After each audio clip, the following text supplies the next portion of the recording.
The stagecoach rattled to a stop outside Thornton Ranch in the Arizona Territory, dust swirling around its wheels like a judgment already passed. Daniel Thornton stood on the porch of his ranch house, his right hand gripping the rail so tight his knuckles went white. His left hand hung at his side, the scarred fingers barely able to curl into a fist anymore. Beside him, his foreman, Jack Reeves, shifted uncomfortably. "Mr. Thornton, maybe this time." "Don't." Daniel's voice cut through the afternoon heat. "Just don't."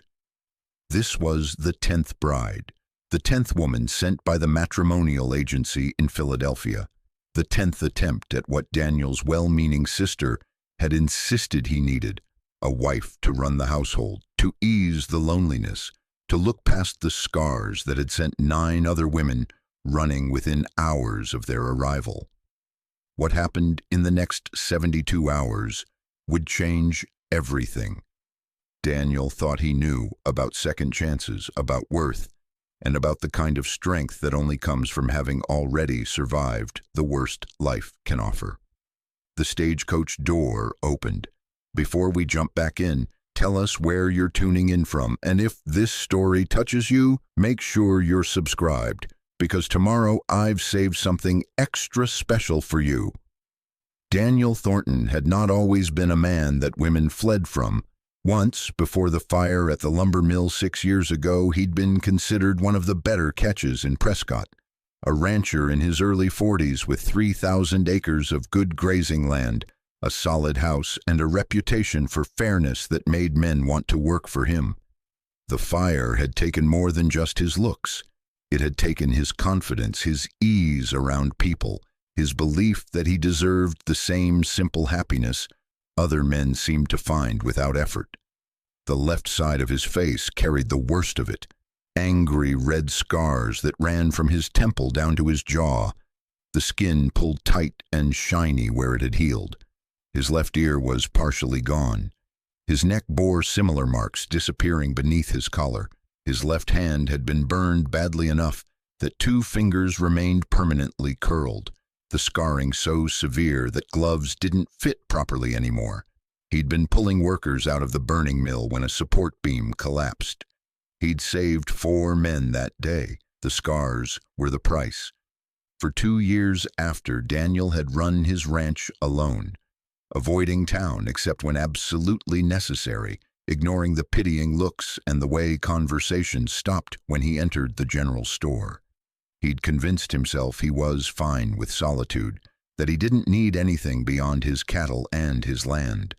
Then his sister Emma had visited from Boston. Emma was 10 years younger than Daniel, married to a banker, living a comfortable life in the city.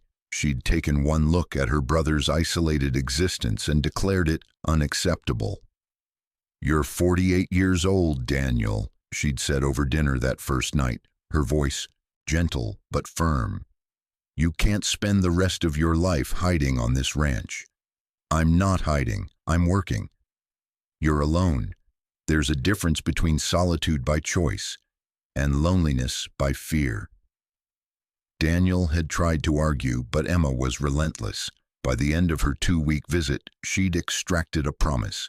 He would allow her to arrange correspondence with women through a respectable matrimonial agency, women who understood they'd be coming to a working ranch, women who knew about his scars beforehand. "I'll be honest with them," Emma had promised. "I'll tell them everything. If they agree to come, it means they're prepared."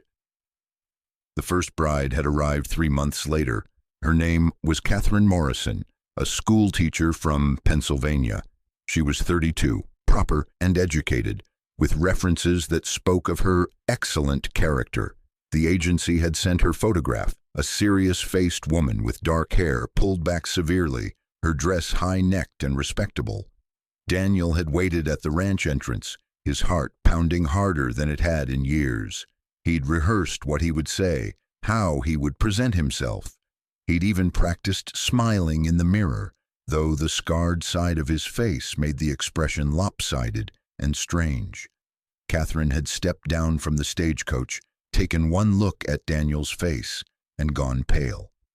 I need a moment, she'd stammered, her hand going to her throat. That moment had stretched into an hour, then 2. By evening, Catherine had requested that the stagecoach driver, who'd stayed overnight at the ranch, take her back to town the next morning.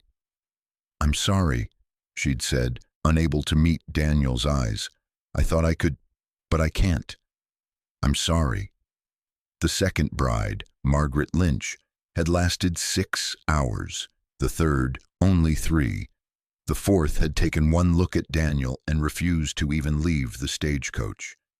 Each rejection carved deeper than the fire had, because these wounds were to something the flames couldn't touch.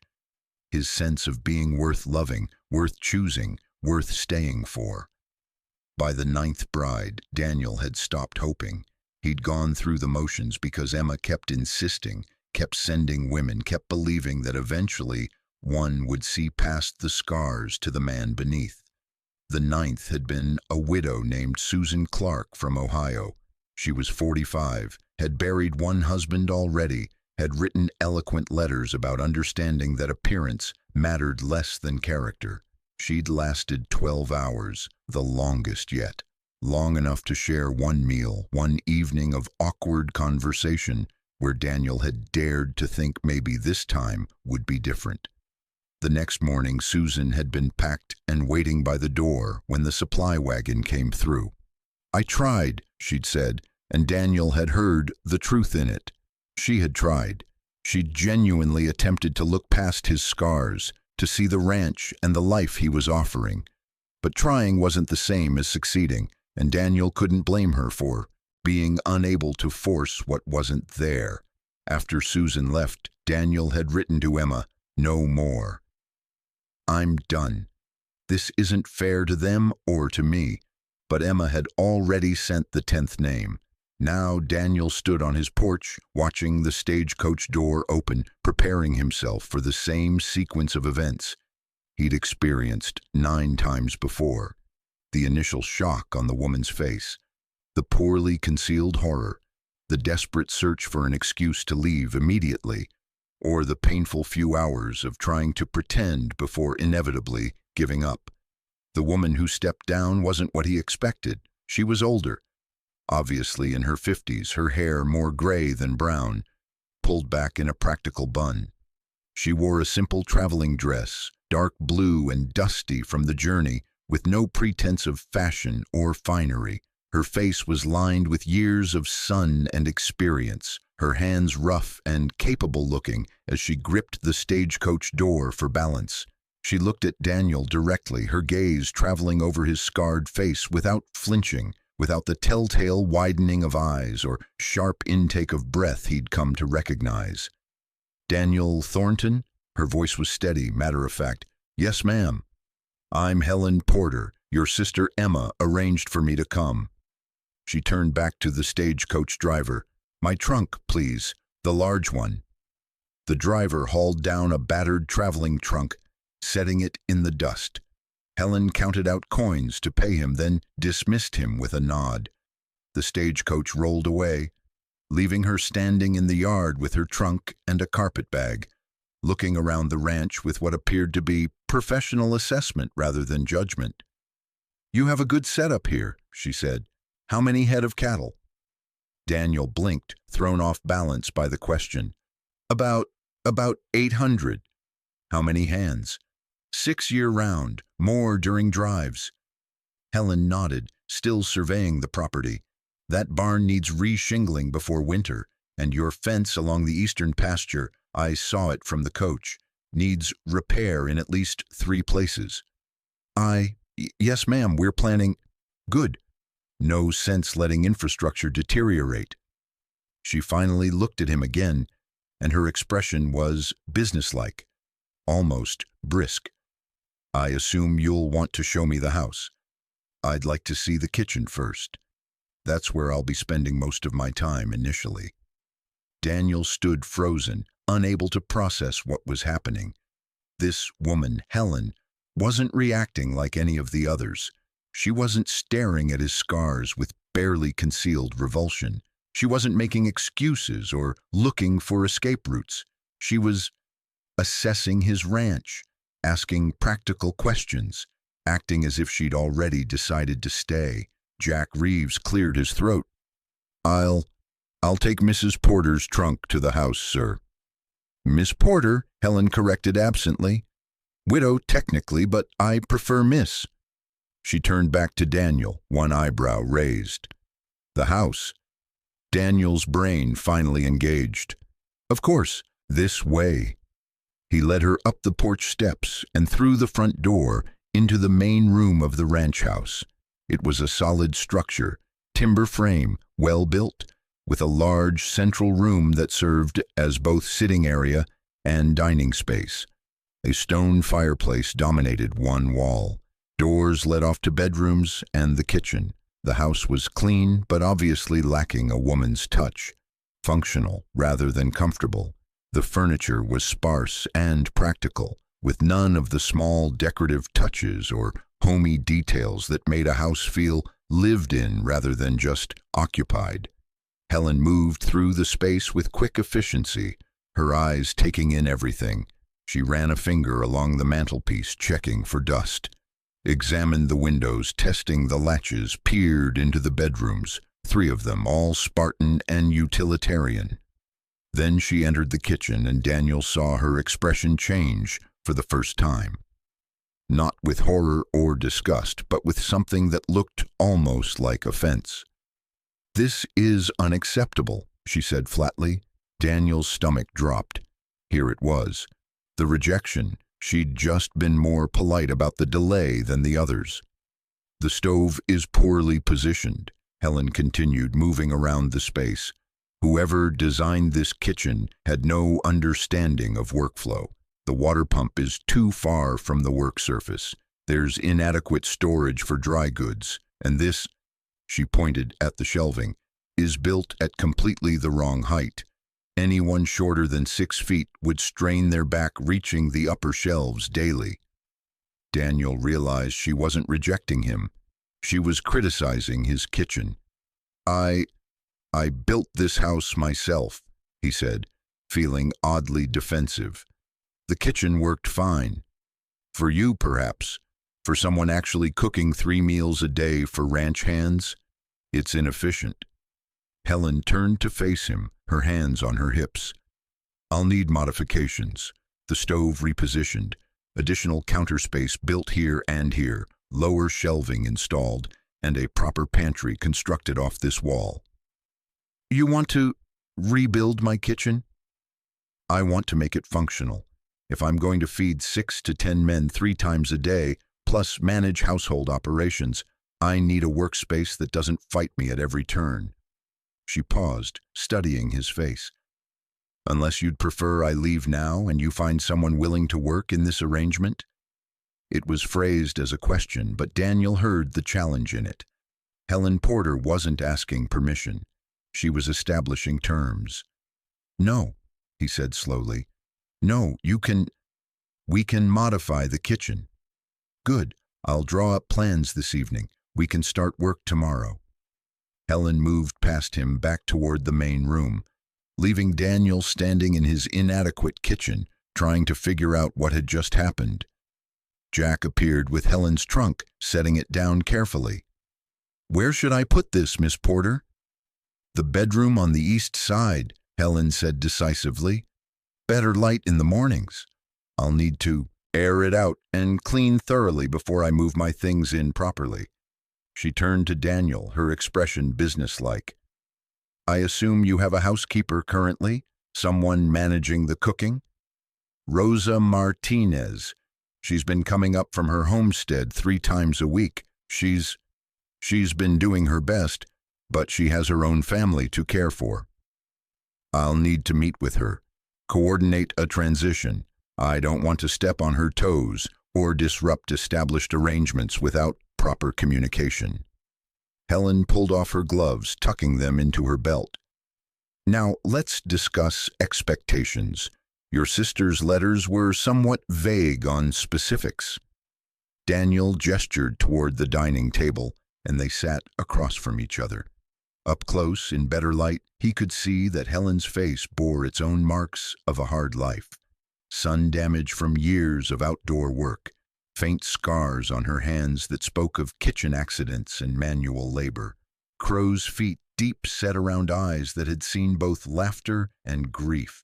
She was not conventionally pretty, but there was something solid about her, something capable and unflinching that made the word handsome seem more appropriate than beautiful. "I'm 55 years old," Helen began, her tone matter-of-fact. "I was married for 28 years to a farmer in Kansas. My husband died 3 years ago. Pneumonia. We never had children, though not for lack of trying. I know ranch work, grew up on one, married into another.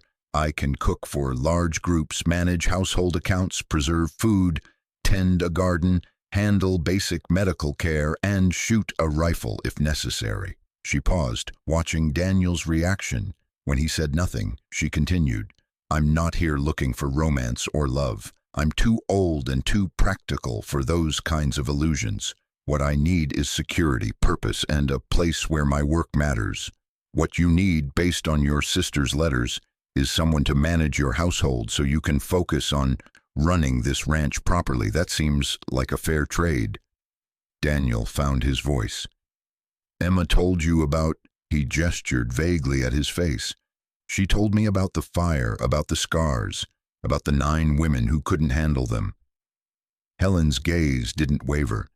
"I buried a husband who died slowly over 3 weeks, coughing blood, unable to breathe without agony. I watched him waste away to nothing while I felt completely helpless. Scars don't frighten me, Mr. Thornton. They're just evidence that you survived something difficult. I respect survival." The words hit Daniel with unexpected force. 9 women had looked at him with pity or horror or uncomfortable sympathy. Helen looked at him with simple respect, as if his scars were credentials rather than disfigurement. "I'm not an easy man to live with," Daniel said, needing her to understand. "I'm set in my ways. I work long hours. I don't socialize much. The ranch hands eat here twice a day during busy seasons, so there's constant cooking, and He stopped, uncertain how to continue. "And you've been hurt repeatedly by women who promised they could handle your appearance but couldn't," Helen finished for him. "Which means you'll be watching for signs that I'm about to flee, waiting for me to prove I'm just like the others. That's understandable, but it's going to make the first few weeks awkward if you're constantly expecting me to bolt." Her bluntness was startling. Daniel wasn't sure whether to be offended or relieved that she'd named the exact fear he'd been harboring. "I don't bolt," Helen continued. "I'm too old and too stubborn. If I decide something isn't working, I'll tell you directly and we'll figure out a solution like adults. But I didn't travel 900 miles to run away at the first sign of difficulty. I came here to work, and that's what I intend to do." She stood, smoothing her skirt. "Now, I'd like to wash up from the journey and start assessing what supplies you have on hand. Tomorrow, I'll begin reorganizing this kitchen into something functional. And I'd like to meet your ranch hands at supper tonight so I can understand what kind of appetites and preferences I'm cooking for." Daniel stood as well, still off balance from this entire encounter.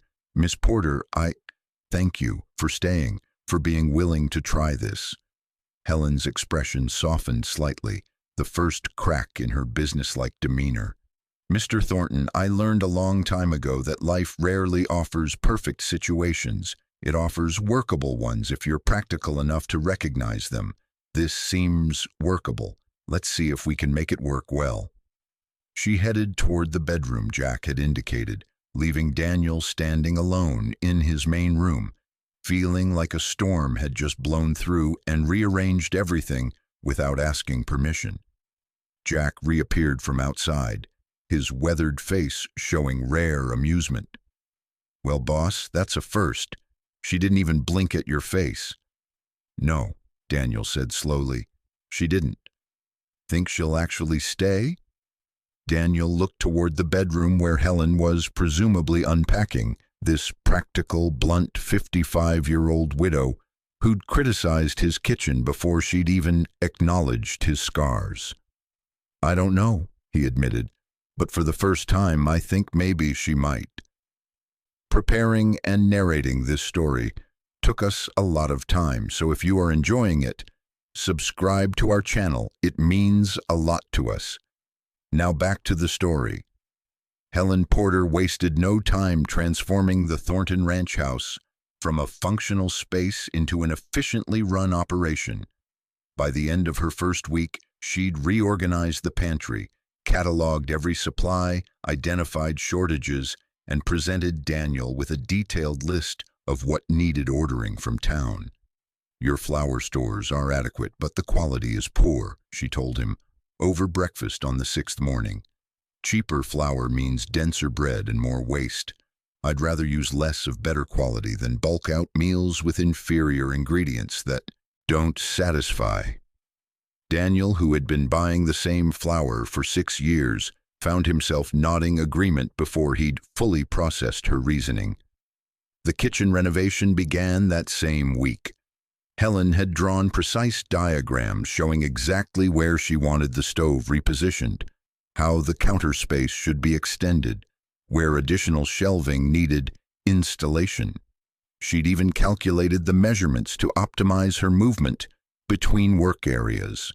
Daniel assigned 2 of his hands, Pete Garfield and Tom Chen, to help with the construction. Both men had been with him for years and knew carpentry well enough to execute Helen's designs. "Ma'am, if we move the stove here like you want, we'll need to extend the chimney pipe," Pete pointed out, studying her drawings. "I know, I've already measured the additional piping required. Order it when you go to town for the lumber." Helen marked something on her diagram. "And while you're there, I need a larger cast iron Dutch oven, 2 more sheet pans, and a proper meat grinder. The one here is rusted beyond salvation." Pete glanced at Daniel, who simply shrugged. Helen had taken charge of the household operations with such complete authority that it seemed easier to let her run things her way than to question every decision. By the 2nd week, the ranch hands had stopped treating Helen like a tentative addition who might disappear any moment. She fed them hearty meals that appeared on time without fail, learned their names and preferences without needing to be told twice, and ran the household with efficiency that made their lives noticeably easier. "Miss Porter," Tom Chen said one evening after supper, his hat in his hands, "that stew was the best meal I've had since my mother's cooking. Just wanted you to know it's appreciated." Helen accepted the compliment with a brief nod. Good beef deserves proper preparation, waste of quality meat to treat it carelessly. What surprised Daniel most was how little Helen seemed to notice or care about his scars. The other brides had tried, with varying degrees of success, to pretend they didn't see the damaged side of his face. Their eyes would slide away when he turned his head, or they'd position themselves to his right side to avoid looking at the scars directly. Helen looked at him straight on, meeting his eyes whether he was facing left or right. She handed him coffee across the breakfast table without adjusting her position to favor his unmarked side. When they discussed ranch business, she focused on what he was saying rather than how his scarred face moved when he spoke. It should have been a relief. Instead, it unsettled him. 3 weeks into Helen's residence, Daniel found himself watching her as she worked in the newly renovated kitchen. She moved with practiced efficiency, her hands quick and sure as she kneaded bread dough. Her face was set in concentration, and he realized he'd been staring when she looked up and caught him. "Something you need, Mr. Thornton?" "No, just the kitchen looks good. You were right about the layout." "I usually am about practical matters." She returned to her kneading. "Your foreman mentioned you're planning the fall cattle drive soon. I'll need to know how many men you're taking and for how long. Affects meal planning and supply orders." 8 men, including myself. 3 weeks, probably 4 if weather's bad. Helen's hands stilled on the dough.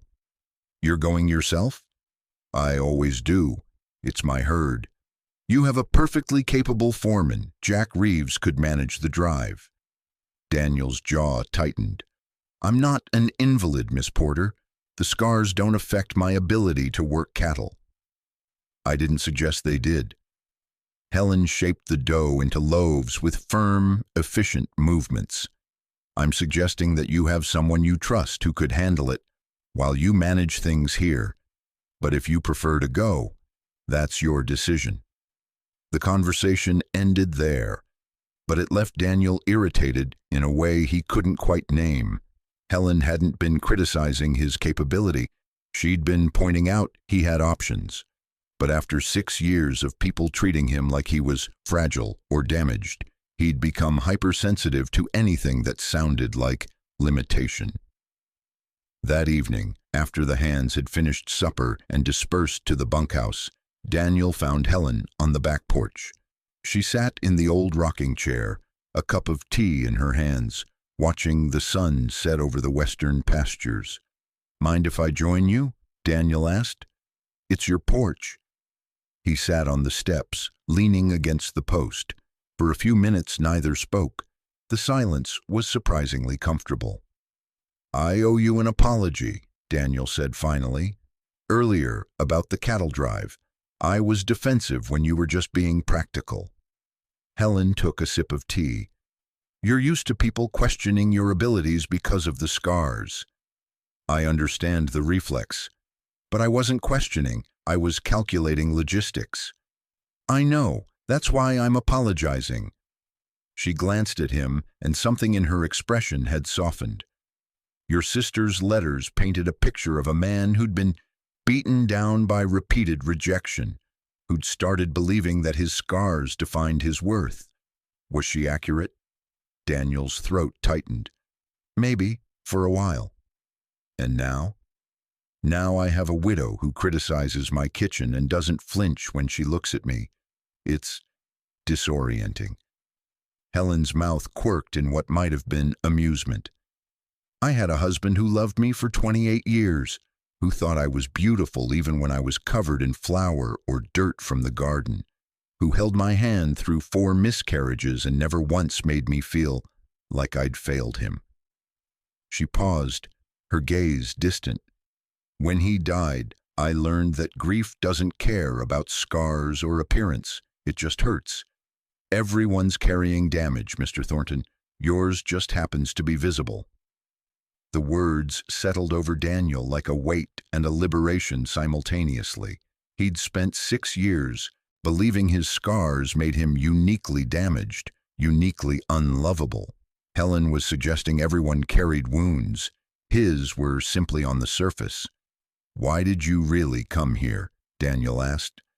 Emma's letter couldn't have made this sound particularly appealing. Isolated ranch, scarred rancher, history of failed attempts.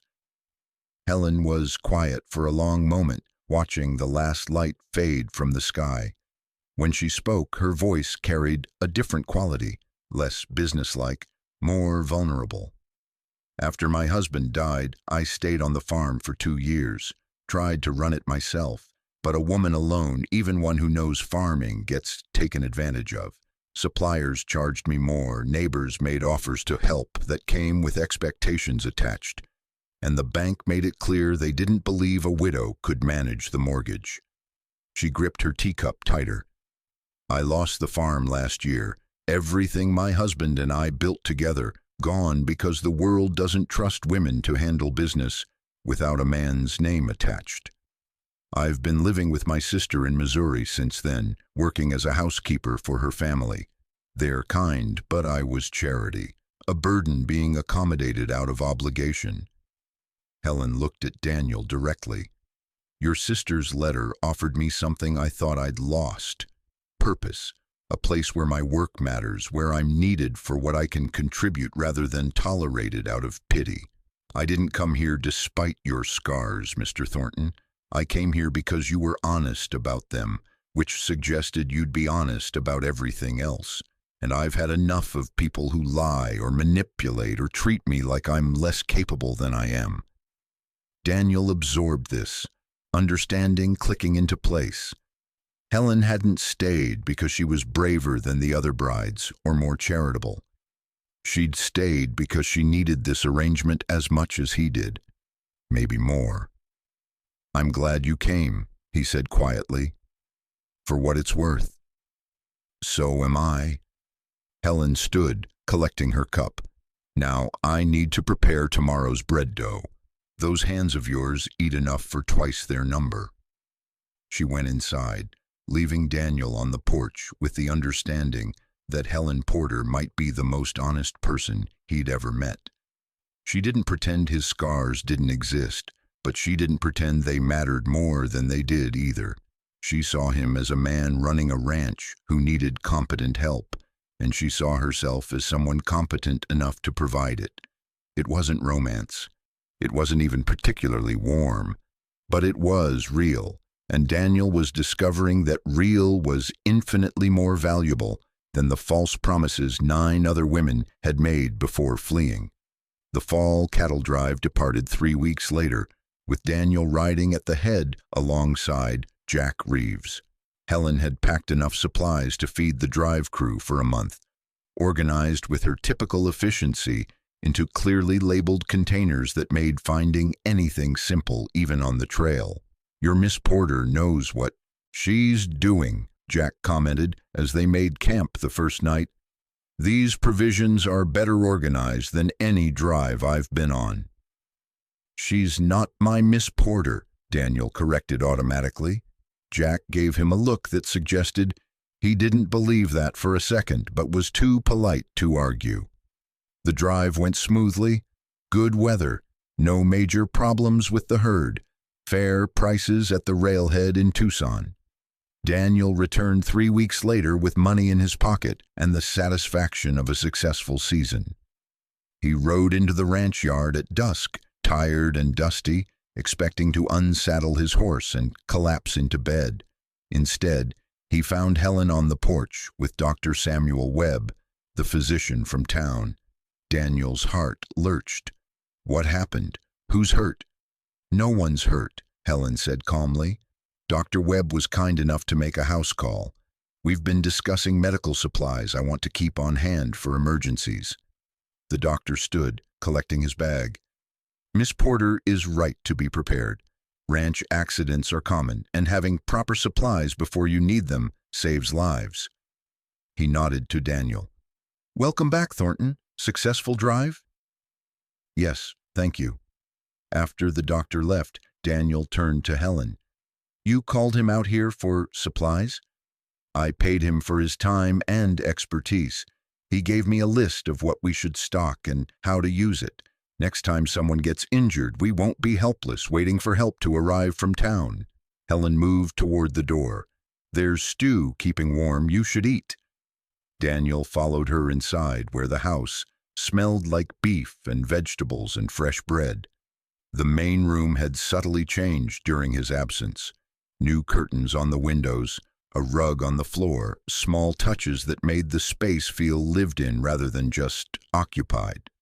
"You've been busy," he observed. "The house needed attention. I had time."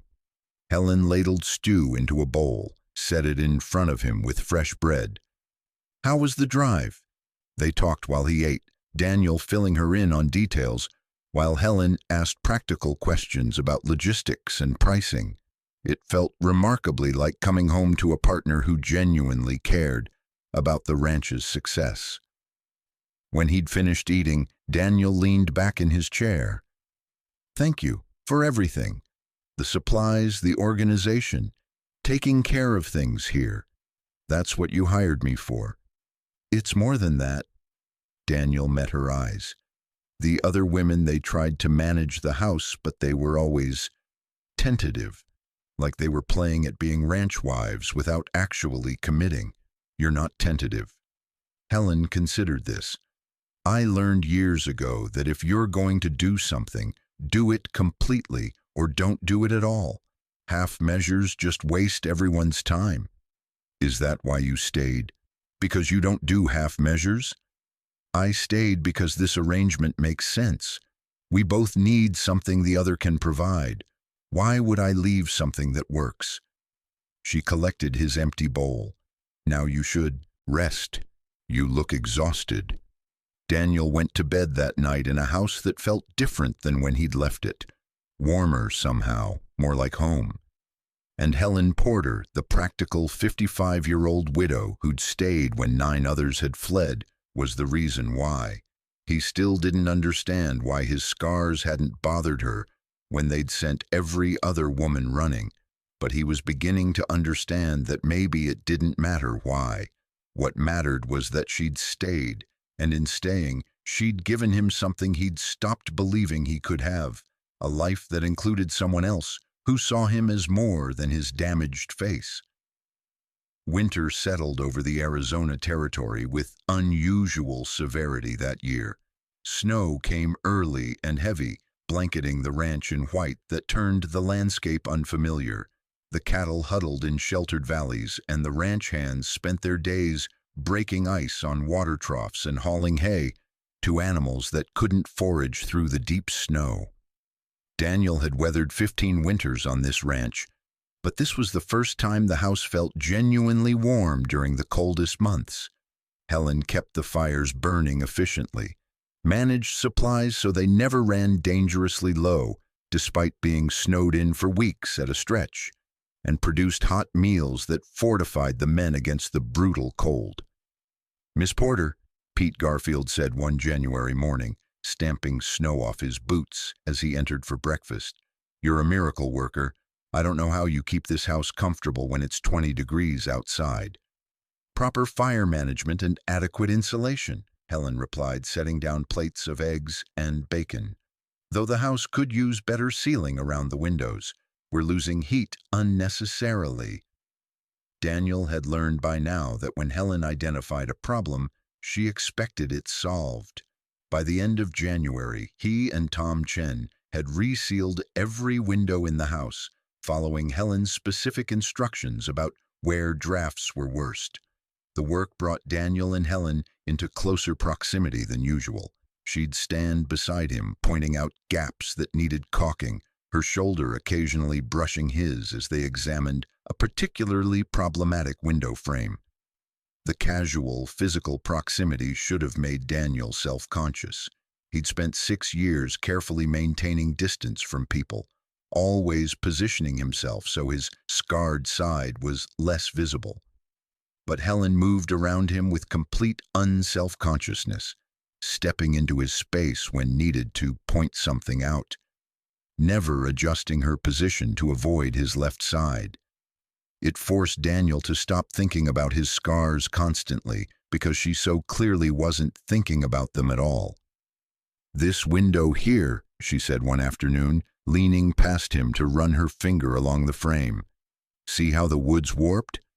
That's why the draft's so bad. You'll need to plane it down and reset the glass."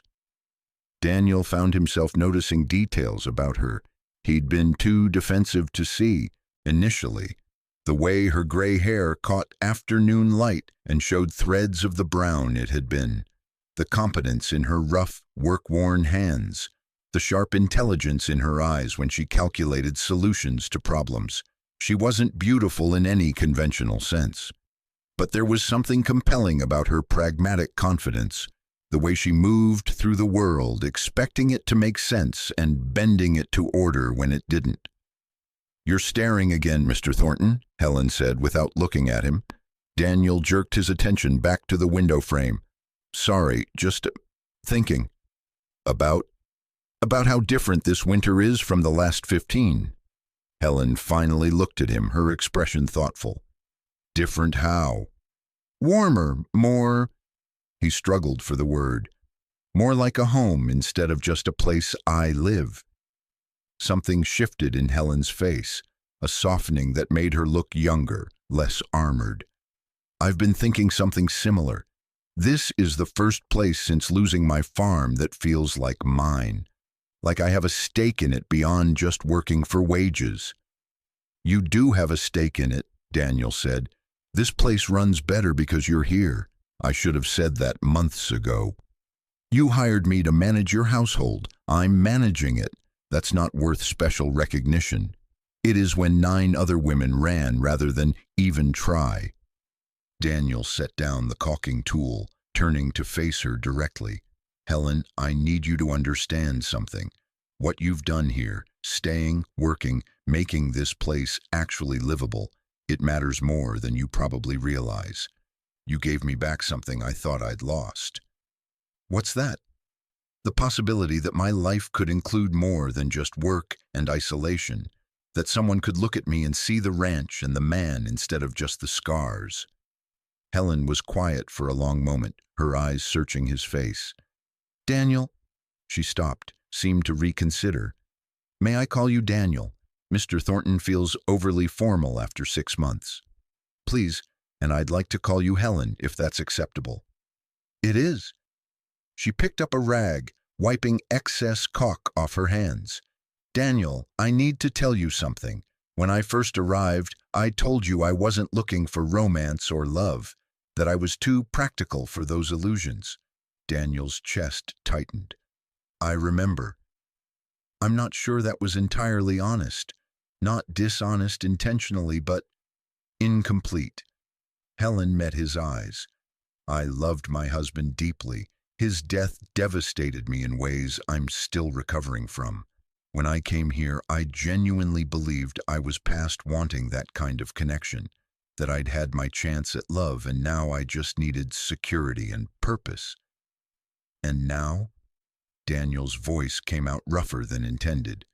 Now I'm not certain what I want, or rather I'm certain I want to stay here, but I'm uncertain whether that's because of the security and purpose or because of... She gestured between them, frustrated with her own inability to articulate clearly. This, whatever this is that's been developing. Daniel's heart hammered against his ribs. What do you think it is? Partnership, certainly. Mutual respect. Companionship. Helen's hands twisted the rag. Possibly more than that, though I'm terrified to name it more specifically, because I lost the last person I loved, and I'm not sure I can survive that kind of grief again. The vulnerability in her admission struck Daniel with physical force. Helen, who'd seemed so certain and unshakable, was revealing cracks in her armor. She was scared, not of his scars, but of caring too much and losing again. Daniel reached out slowly, giving her time to pull away. When she didn't, he took her hands in his, the scarred left hand and the unmarked right, both holding her work-roughened fingers. I'm terrified too, he admitted. 9 women looked at my face and ran. You stayed, and I've spent 6 months waiting for you to realize you made a mistake. Waiting for the moment you'd see me clearly and decide the scars were too much after all. That's not going to happen. How can you be certain? Helen's grip tightened on his hands. Because I see you clearly every day. I've seen you covered in dust and sweat from working cattle. I've watched you deal fairly with your hands, even when they make mistakes.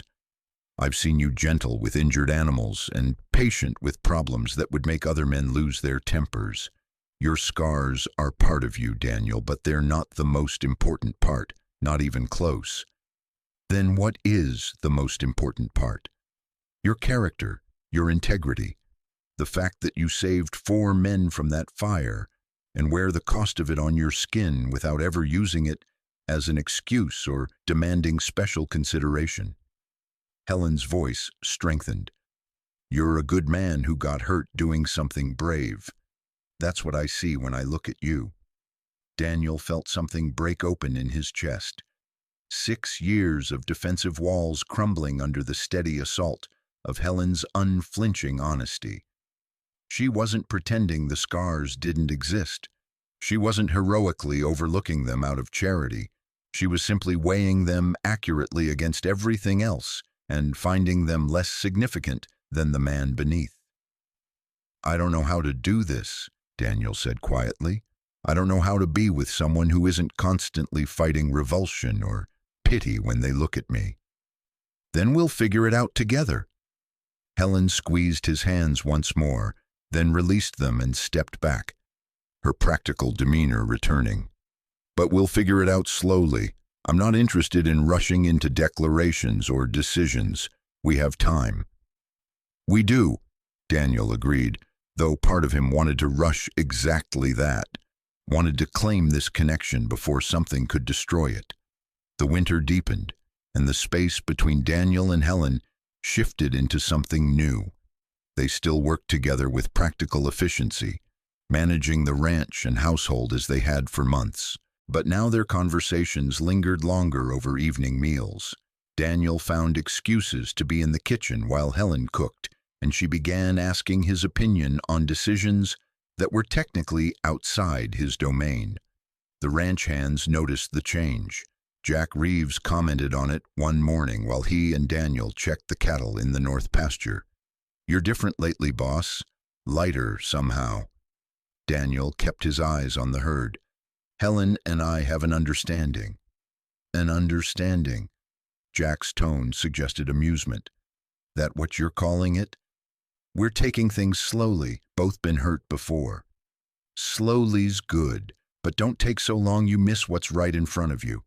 Jack spurred his horse forward. "That woman's the best thing that's happened to this ranch in years. Be ashamed to lose her because you were too cautious." The words stayed with Daniel as February arrived with slightly warmer temperatures. The worst of winter was breaking, and with spring approaching, the ranch's pace would accelerate. Calving season, then the spring cattle drive, then endless work through summer preparing for the next winter. Daniel realized he wanted Helen there for all of it, not just as his housekeeper or employee, but as his partner in every sense. One evening in late February, after the hands had finished supper and dispersed, Daniel found Helen in the kitchen finishing the day's cleanup. He leaned against the doorframe, watching her work with the efficiency of long practice. "Helen, can we talk?" She dried her hands on her apron, turning to face him. "Of course." "I've been thinking about what you said, about taking things slowly, figuring this out together." "Yes. I don't want to rush you or pressure you into anything you're not ready for, but I need you to know that this," he gestured between them, "isn't temporary for me, isn't just convenience or gratitude that you stayed when others didn't. I care about you deeply, in ways I never thought I'd care about someone again." Helen's expression remained steady, but Daniel saw emotion flicker in her eyes. "I care about you too, more than I expected to when I arrived. Then I have a question, and I want you to think about it before answering. Don't feel pressured to respond immediately." "All right." Daniel took a breath, steadying himself. "Would you consider making this arrangement permanent? Not just as my housekeeper, but as my wife. Full partners in the ranch and in life. I know I'm not what you probably imagined when you thought about remarrying." "Stop." Helen closed the distance between them, placing her fingers against his lips. "Don't apologize for what you are. Don't diminish yourself." She lowered her hand, but remained close. "When I married my first husband, I was 22 and believed in fairy tales. I thought love meant passion and romance and grand gestures. We had some of that, especially early on. But what sustained us through 28 years wasn't passion. It was partnership, mutual respect, the kind of deep companionship that comes from building a life together." Helen reached up, her hand hovering near the scarred side of Daniel's face. "May I?" He nodded, not trusting his voice. Her fingers touched his scarred cheek gently, tracing the damaged skin without hesitation or revulsion. "You're asking if I'll marry you. I'm answering yes, but with full honesty about why. I'm saying yes because I respect you, because I trust you, because working beside you these past 6 months has shown me what kind of man you are, and that's a man worth building a life with." Daniel's throat tightened with emotion. "That's more than I hoped for." "I'm also saying yes because I'm 55 years old and tired of pretending I don't want companionship and partnership and someone to share the weight of life with. Her hand remained on his face, her touch steady.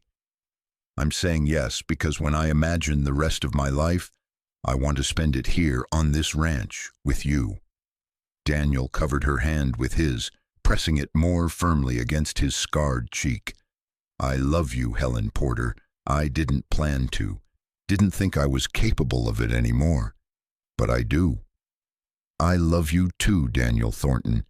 Practical, careful, cautious love, but real love nonetheless. He kissed her then, pulling her close, and Helen kissed him back, with the same straightforward honesty she brought to everything else. No hesitation, no performance, just genuine connection between two people who'd found each other after giving up hope they'd find anyone. When they finally separated, Helen smiled, the first truly unguarded smile Daniel had seen from her. We should set a date, she said practically. Spring would be appropriate, after calving but before the drive. Spring sounds perfect. They stood together in the kitchen, making plans for a future that 6 months ago Daniel couldn't have imagined possible. Helen had arrived as the 10th desperate attempt to find someone who could accept him. She'd stayed because she was too practical to waste an opportunity, and now she was promising forever because they'd built something real from the foundation of honest partnership. The scars that had sent 9 women running hadn't disappeared. They were still there, still visible, still marking Daniel as someone who'd been through fire. But Helen had taught him that scars were just evidence of survival, not proof of unworthiness. And in teaching him that, she'd given him back something more valuable than any fairy tale romance: the ability to believe he deserved love exactly as he was. The wedding took place on the first Saturday in April, when the desert bloomed with wildflowers and the worst of calving season had passed. They held the ceremony at the ranch rather than in town, partly because Helen preferred simplicity, partly because Daniel still felt uncomfortable with the stares his scarred face attracted in public spaces. Reverend Thomas Miller came out from Prescott to perform the service. He was an elderly minister who'd known Daniel before the fire and had never treated him differently after.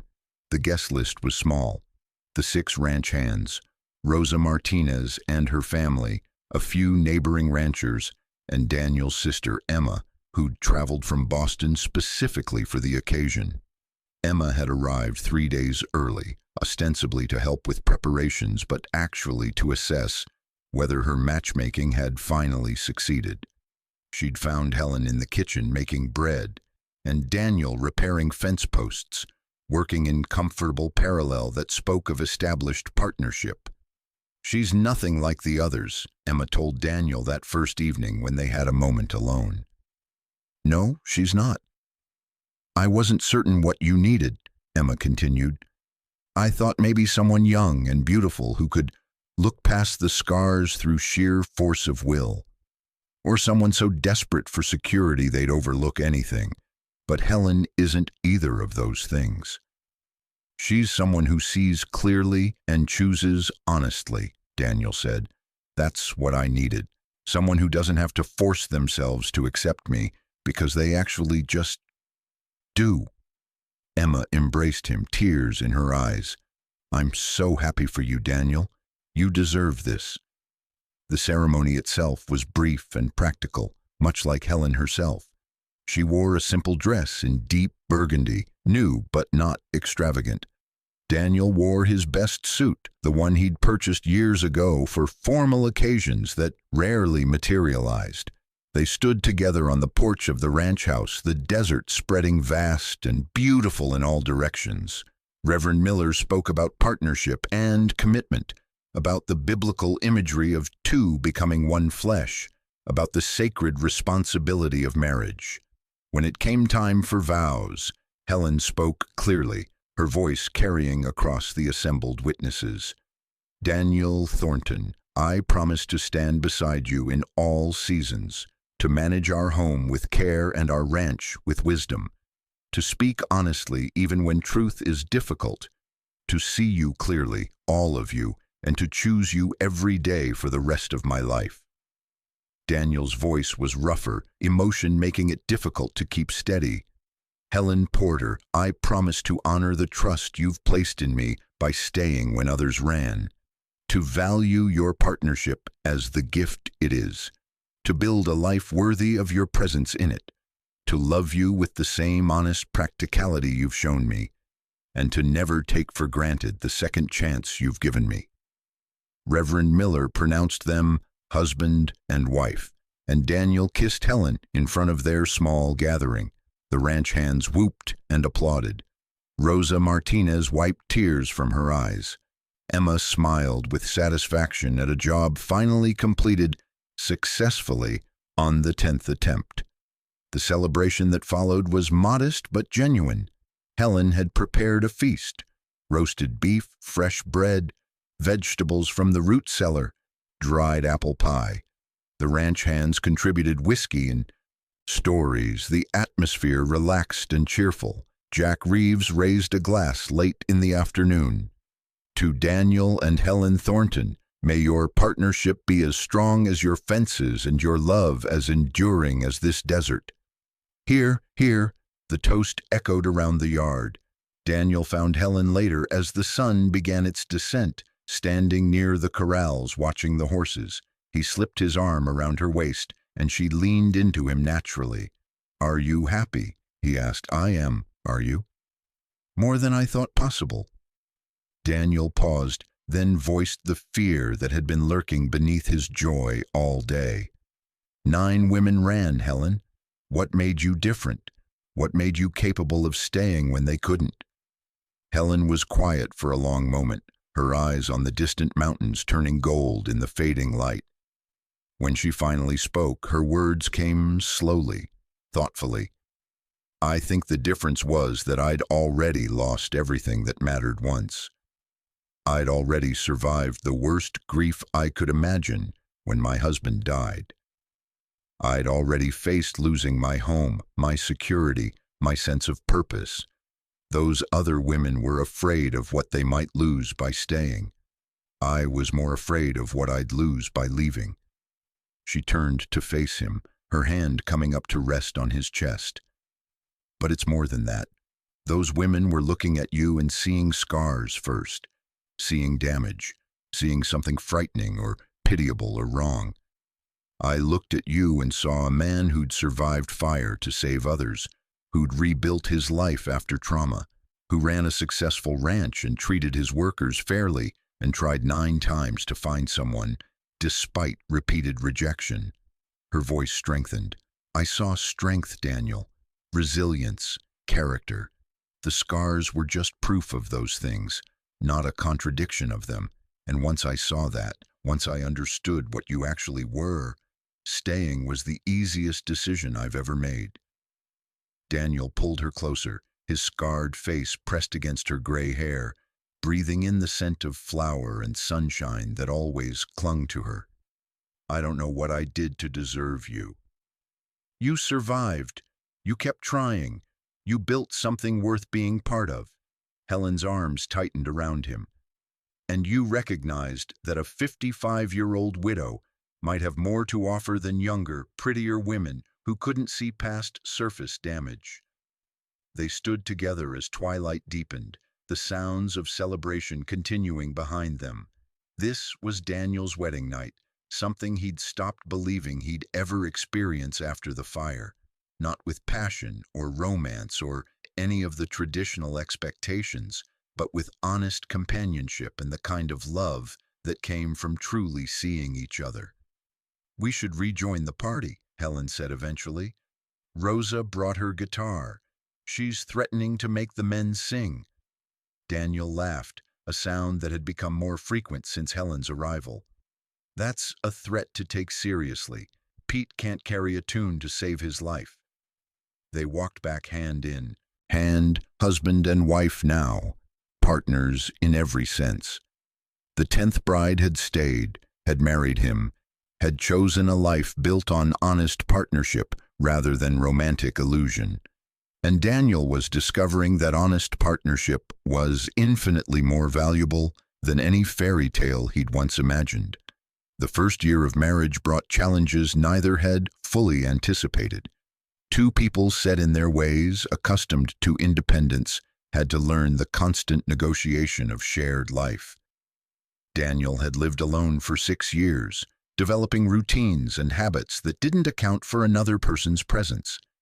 Helen had run her own household for decades and had strong opinions about how things should be managed. Their first real argument came in late May over something absurdly minor: how to organize the tool shed. Daniel had his system. Tools arranged by frequency of use, with the most common items nearest the door. Helen wanted them organized by type, all hammers together, all saws together, regardless of how often each was used. "Your way wastes time," Helen argued, reorganizing a shelf Daniel had just arranged. "If I need a specific tool, I have to search through everything you use regularly to find what might be in the back. My way means the tools I need daily are immediately accessible," Daniel countered, moving items back. "I'm not rearranging the entire shed every time I need a hammer." The argument escalated with surprising speed, both of them frustrated and defensive. Finally, Helen stepped back, her hands on her hips. "This isn't actually about the tools, is it?" Daniel stopped mid-reach, forced to examine his disproportionate irritation. "No, it's about... I've run this ranch alone for years. I'm not used to someone questioning my systems. And I'm not used to having my organizational improvements dismissed as interference." Helen's expression softened slightly. "We're both stubborn, Daniel. We're both accustomed to being in complete control of our spaces. This is going to keep happening if we don't figure out how to compromise." They eventually reached a solution. Tools would be organized primarily by type, but with the most frequently used items in a separate quick-access section near the door. Neither got exactly what they wanted, but both could live with the result. "Marriage is harder than I remembered," Helen admitted that night as they prepared for bed. "Harder than you expected with me specifically, or just harder in general?" "General. Though having expectations about how things should be done definitely complicates matters." She paused. "My first husband and I grew into marriage together. We were young and formed our habits as a unit. You and I are trying to merge two fully formed lives. That's a different challenge." Daniel understood what she wasn't quite saying, that sometimes she compared him to her first husband and found differences difficult.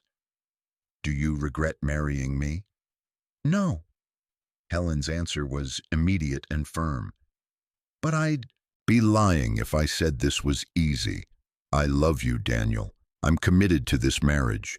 But love doesn't automatically smooth over every practical difficulty." Her honesty was characteristic and somehow reassuring. Helen didn't pretend problems didn't exist. She named them clearly and worked toward solutions. Summer brought the intensity of ranch work, long days, constant movement. Everyone pushed to their limits. Daniel and Helen fell into rhythms that worked, their partnership strengthening through shared labor and mutual support. Helen managed the household and garden with impressive efficiency, but she also started helping with ranch tasks during particularly busy periods. Daniel would find her in the corrals helping sort cattle, or in the barn organizing tack, her practical competence extending beyond traditional household boundaries. "You don't have to do this," Daniel told her one afternoon when he discovered her mending fence. "I know, but 2 hands work faster than 1, and this needs doing." Helen twisted wire with confident movements. "Besides, I grew up on a ranch. I know cattle and horses as well as cooking and cleaning. Seems wasteful not to use all my skills." The ranch hands had fully accepted Helen's presence by midsummer. She'd earned their respect through consistent competence and fair treatment. When Tom Chen's younger brother arrived looking for work, Helen was the one who interviewed him and determined he'd be suitable. When Pete Garfield got kicked by a horse and needed medical care, Helen was the one who cleaned and dressed the wound with enough skill that Dr. Webb later commented she'd done professional quality work. "Your wife is remarkable," Jack Reeves told Daniel one evening. "Best thing that's happened to this ranch in years." "I know," Daniel agreed, watching Helen through the kitchen window as she prepared supper. "I remind myself of that every day." Autumn brought Daniel's sister Emma for another visit, this time with her husband Richard in tow. They arrived unannounced one October afternoon, their rented carriage pulling into the ranch yard while Helen was in the garden harvesting the last vegetables before frost. "Surprise visits," Helen muttered to Daniel as they walked out to greet the arrivals. "Your sister's idea of fun." But she welcomed Emma and Richard warmly, showing them to the guest room and immediately beginning preparations to feed 2 additional people. Emma watched Helen work with obvious satisfaction. "I knew she was right for you," Emma told Daniel privately. "But seeing you together, seeing how you've both settled into this life, it's even better than I hoped." "She's changed everything," Daniel admitted.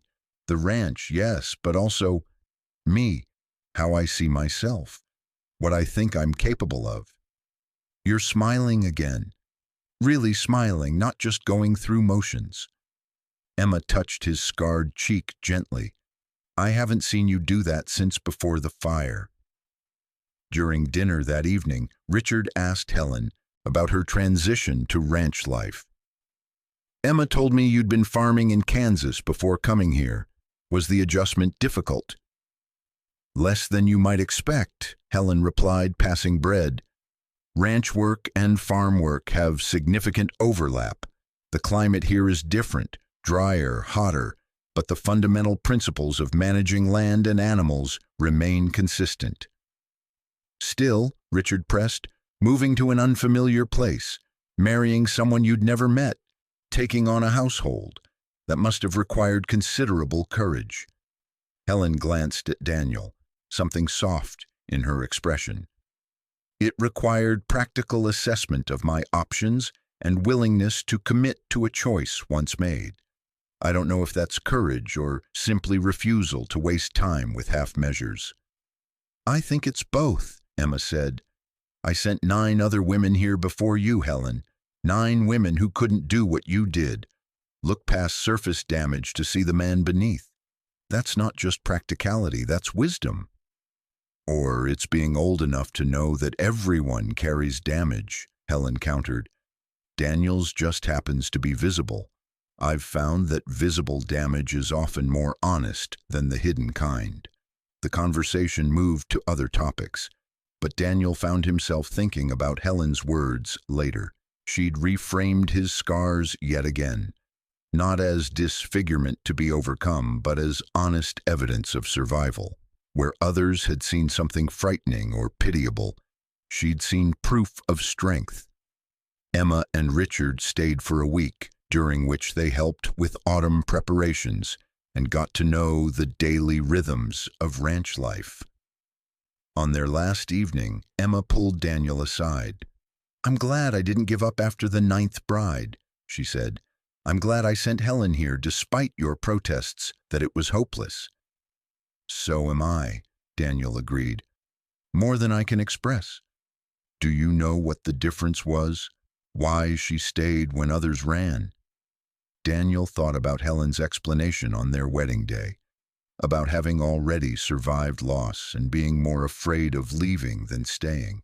But he also thought about everything he'd learned in the year since her arrival. The difference was that Helen saw possibility where others saw only problems. She looked at a scarred man and an isolated ranch and saw potential for a good life rather than something to be endured. And once she saw that potential, she was too practical to walk away from it. Emma nodded slowly. "And what do you see when you look at her?" "The person who gave me back my life, who taught me that survival scars aren't shameful, who built a partnership with me that's stronger than anything I could have created alone." Daniel's voice roughened with emotion. "I see the woman I love, the wife I didn't think I'd ever have. the partner who makes every day better just by being in it. Then you're both lucky, Emma said. You found each other when you'd both given up hoping. That's rare and precious. After Emma and Richard departed, the ranch settled back into its regular patterns. Winter approached again, the second winter Daniel and Helen would face together, but this time there was no uncertainty, no testing of whether she'd stay. Helen was as permanent as the house itself, as integral to the ranch's operations as the cattle and land. One evening in late November, they sat together by the fire, Helen mending one of Daniel's shirts while he reviewed accounts. The domestic simplicity of the scene struck Daniel with unexpected force. "Thank you," he said quietly. Helen looked up from her mending. "For what?" "For staying, for building this life with me, for seeing me as worth choosing." She set aside her sewing, moving to sit beside him on the sofa. Her hand found his scarred one, fingers interlacing naturally. "Daniel Thornton, you need to understand something. I didn't stay despite your scars. I didn't overlook them or heroically see past them. I stayed because of everything you are, which includes those scars as evidence of your character. You saved 4 men from fire. You rebuilt your life after trauma. You tried 9 times to find connection despite repeated rejection. Those scars tell the story of a man worth knowing." She leaned her head against his shoulder. "So stop thanking me for staying. Thank yourself for being someone worth staying for." Daniel kissed the top of her gray head, his heart full in ways he'd stopped believing possible. 9 brides had run from his scarred face, seeing only damage and loss. Helen had stayed, seeing strength and survival and a man worth building a life with. The scars hadn't disappeared. They remained visible marks of trauma survived, but Helen had taught him that survival was nothing to be ashamed of, that the marks of overcoming difficulty were proof of strength, not evidence of unworthiness. She'd stayed when others ran. She'd married him when others fled. She'd built a partnership with him that transformed both their lives. And in doing so, she'd proven that sometimes the 10th attempt succeeds not because it's luckier than the first 9, but because it's finally matched with someone practical enough, wise enough, and brave enough to recognize possibility when it presents itself wearing scars. The second spring of their marriage brought unexpected complications. Daniel woke one morning in late March to find Helen still in bed, highly unusual for a woman whose typical routine had her in the kitchen before dawn. "Helen?" He touched her shoulder gently. "Are you unwell?" "Just tired." Her voice was muffled against the pillow. "I'll be up shortly." But she wasn't. An hour later, when Daniel checked again after feeding the horses, Helen remained in bed, her face pale and drawn. "I'm sending for Dr. Webb," Daniel said, concern sharpening his tone. "Don't be dramatic, it's probably just a spring cold." But Helen's protest lacked her usual firmness. Dr. Webb arrived by early afternoon, his examination thorough and professional. Daniel waited in the main room, pacing, his mind conjuring every terrible possibility. When the doctor finally emerged from the bedroom, his expression was serious but not alarming. "Your wife is exhausted, Mr. Thornton, completely depleted.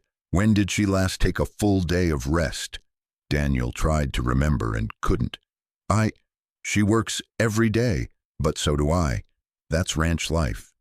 She's 56 years old and managing a household that would challenge a woman half her age.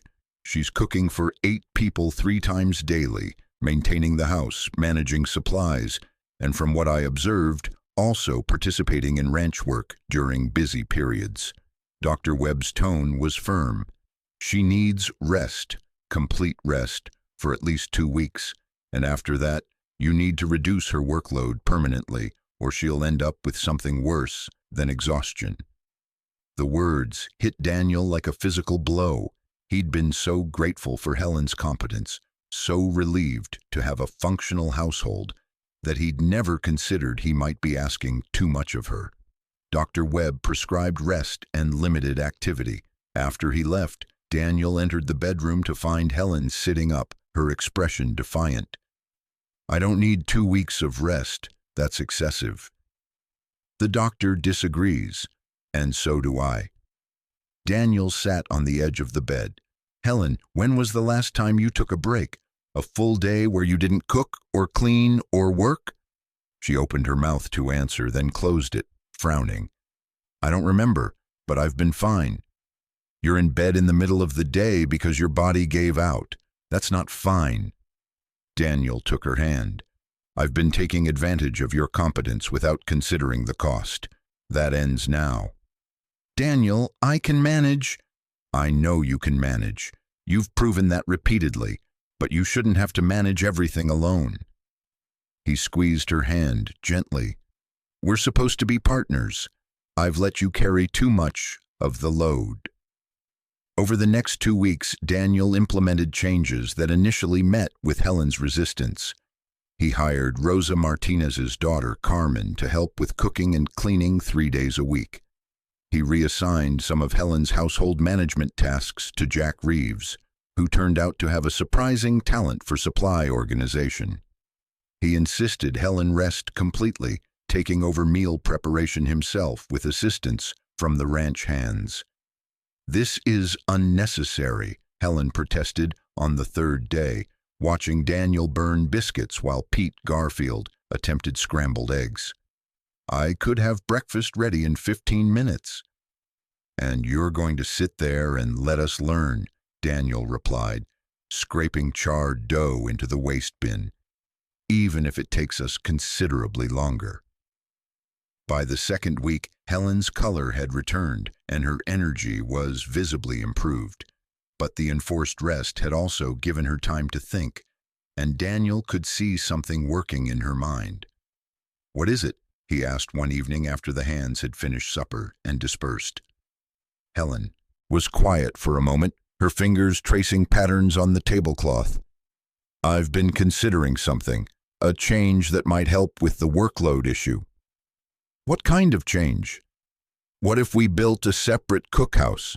Something larger with proper equipment specifically designed for feeding ranch hands. It would be more efficient than trying to manage everything from the house kitchen, and it would give me space dedicated to that work rather than constantly overlapping household and ranch operations." Daniel considered this. A cookhouse would require significant construction, investment. It would also increase the ranch's capacity. You could hire more hands during busy seasons without worrying about where they'd eat or how I'd manage feeding them, and it would reduce wear on the house itself. Less traffic, less mess, clearer boundaries between private and work spaces. The practicality of her reasoning was characteristic, but Daniel heard something else beneath it, a need to establish domains, to have space that was purely hers, versus space that was shared, versus space that was purely work. "Draw up plans," he said. "We'll build it this summer." Helen's surprise was evident. "Just like that?" "You convinced me it makes sense operationally, but more than that." Daniel reached across the table, taking her hand. "You need space that's yours. A place where you can work efficiently without feeling like you're constantly juggling household and ranch demands. If a cookhouse provides that, we'll build it." Construction began in May and continued through early July. Daniel hired 2 carpenters from town to work alongside his ranch hands, following detailed plans Helen had drawn with her characteristic attention to workflow and efficiency. The building took shape 50 yards from the main house, large enough to handle cooking for 20 men, with a massive commercial stove, extensive counter space, proper cold storage, and a separate dining area. Helen supervised the construction with exacting standards, making adjustments when something didn't match her specifications. The carpenters learned quickly that Mrs. Thornton knew exactly what she wanted and wouldn't accept less than perfect execution. "She's tougher than most foremen I've worked for," one carpenter told Daniel with a mixture of respect and intimidation. "But she's right about every change she requests. This kitchen will be the most efficient in the territory." The cookhouse opened in late July with a celebration dinner. Helen prepared roasted beef, fresh vegetables from her expanded garden, bread from the new ovens, and 3 different pies. The ranch hands ate with appreciation that bordered on reverence. "Miss Helen," Pete Garfield said, using the familiar address she'd allowed the longtime hands, "this is the finest meal I've had outside my mother's table." "The space makes a difference," Helen replied, but Daniel saw satisfaction in her expression. Proper equipment allows proper cooking. With Carmen Martinez handling house cleaning and basic meal preparation, and the cookhouse separating ranch operations from household management, Helen's workload became genuinely sustainable. She still worked hard, that was her nature, but no longer to the point of exhaustion. The change revealed aspects of Helen that had been submerged under constant labor. She started reading in the evenings, working through books from Daniel's modest library and ordering new ones from catalogs. She began taking afternoon walks, exploring the ranch property she'd been too busy to examine closely. She laughed more frequently, her natural humor emerging from beneath the weight of endless responsibility. "You seem different," Daniel observed one evening in August. They sat on the porch watching sunset paint the desert in shades of orange and purple. "I feel different, lighter." Helen leaned against him.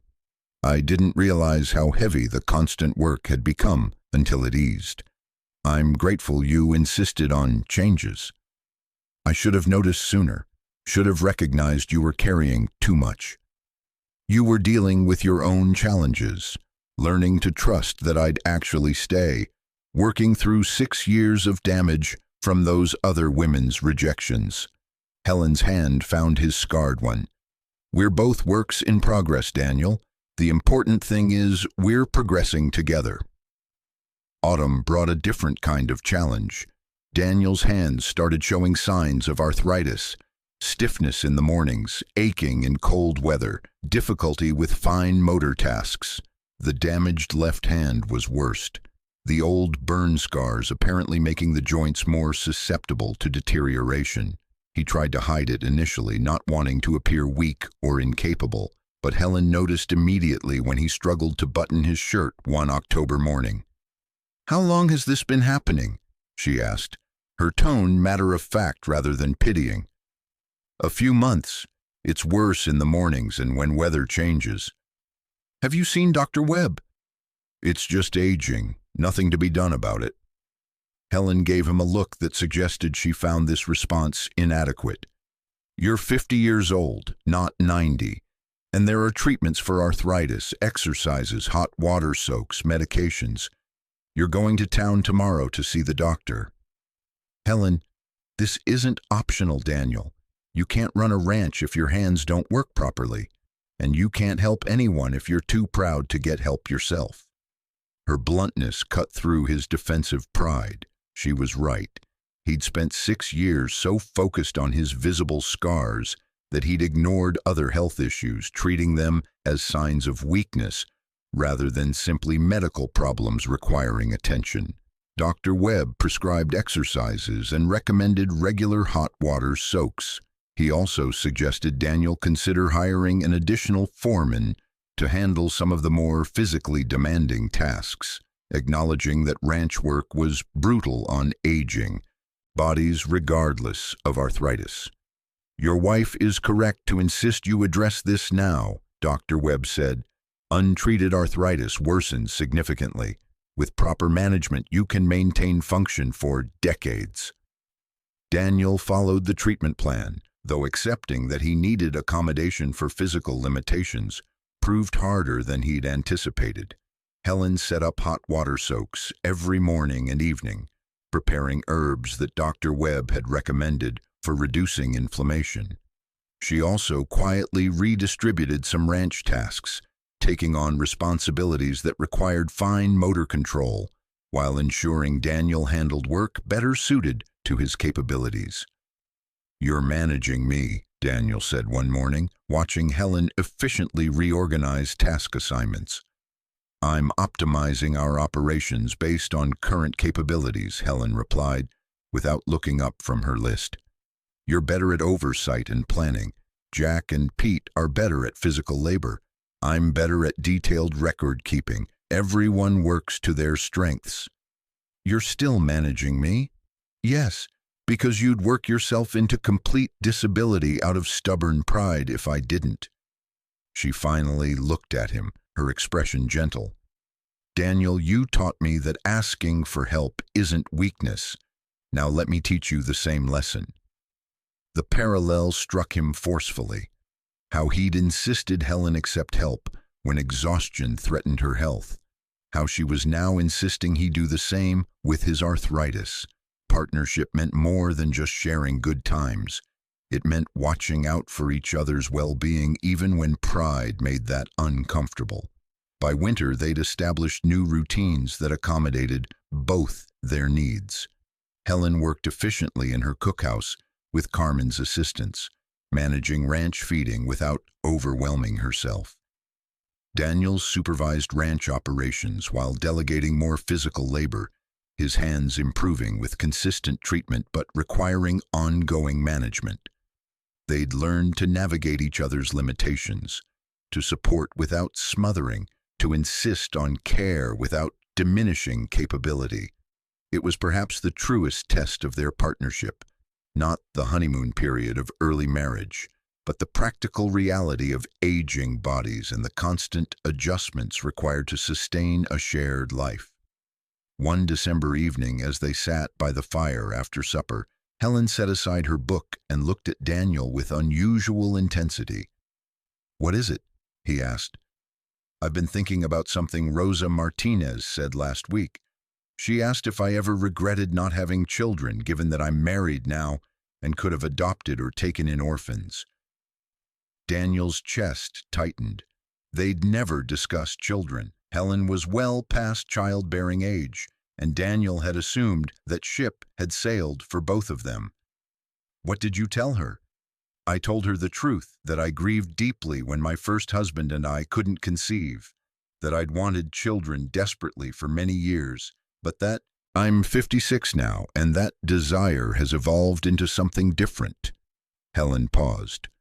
"What I didn't tell her was that I've been wondering whether you regret not having children, whether marrying me meant giving up something you might have wanted." "Helen, I'm 50 years old and spent 6 years believing I'd never have any kind of family. You are my family. You're more than I hoped for. But children would have been wonderful with the right partner at the right time. But I didn't have that, and I've made peace with it." Daniel moved to sit beside her. "What we have, this partnership, this life we've built, it's complete as it is. I don't need children to feel fulfilled." Helen leaned into him, her relief palpable. "I needed to hear that. Rosa's question made me worry I'd deprived you of something by being too old for that possibility." "You haven't deprived me of anything. You've given me everything that matters: partnership, companionship, love, purpose. That's more than enough." They sat together in comfortable silence, the fire crackling, wind howling outside their warm house. Two people who'd both given up on finding connection had instead found each other and built something sustainable, honest, and deeply satisfying. The third spring of their marriage arrived with renewed warmth and the endless cycle of ranch work beginning again. Daniel stood on his porch one April morning, watching Helen work in her expanded garden, and marveled at how completely she'd integrated into this life. 3 years ago, she'd stepped off a stagecoach as the 10th desperate attempt to find someone who could accept him. She'd stayed when 9 others had fled, had built a partnership with him that transformed both their lives, had weathered challenges and adjustments, and the constant work of merging 2 independent people into a functional whole. The scars that had sent 9 women running remained visible on Daniel's face and hand. Permanent marks of trauma survived, but they no longer defined how he saw himself, because Helen had taught him to see them as she did. Evidence of strength, proof of survival, honest markers of a life fully lived rather than shameful disfigurement to hide. Jack Reeves appeared beside him, following his gaze to where Helen worked. "You're a lucky man, boss." "I know." "Think you'll ever tell her exactly how lucky?" Daniel smiled, something he did frequently now, the scarred side of his face moving naturally with the unscarred. "I tell her every day, sometimes with words, sometimes just by being grateful she stayed when she could have run." 9 brides before her couldn't do it. What made her different? Daniel had asked himself that question countless times over 3 years. He'd heard Helen's explanations about having already survived loss, about seeing possibility instead of problems, about being practical enough to recognize a workable situation, but he thought the real answer was simpler and more profound. Helen had been brave enough to see clearly and wise enough to choose honestly. She'd looked at a scarred man offering an isolated ranch and had seen not a compromise or consolation prize, but a genuine opportunity for a good life. And once she'd seen that opportunity, she'd been too practical and too determined to let fear or prejudice or other people's limitations prevent her from claiming it. "She was different because she was exactly who I needed," Daniel said finally. "Practical when I needed honesty, strong when I needed support, wise enough to know that surface damage doesn't determine worth, and brave enough to build a life with someone everyone else had rejected." Jack nodded slowly. "Well, I'm glad the 10th bride was the right one. Would have hated to see you go through another rejection."